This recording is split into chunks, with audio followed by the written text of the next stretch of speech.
వీడిపోతున్నావా మల్లన్న ఇది ఏనాటి పాపం నీకెంతటి శోకం ఇది ఏనాటి పాపం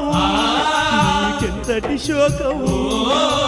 ఏనాటి పాపం ఎందుకి శోకం ఎవరు చేసిరయ్య ఇంతటి ఘోరం వెళ్ళిపోతున్నావా మల్లన్న మమ్ము వీడిపోతున్నావా మల్లన్న వెళ్ళిపోతున్నావా మల్లన్న మమ్ము వీడిపోతున్నావా మల్లన్న మల్లనా వెళ్ళిపోతున్నావా అయ్యో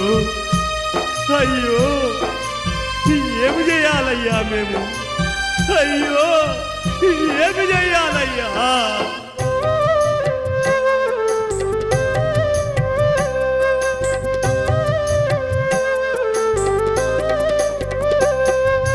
ధర్మరాజు ఓలే రాజమేలినోడు దిక్కులేని వాడెట్లయిపోయిండు దిక్కులేని వాడెట్ల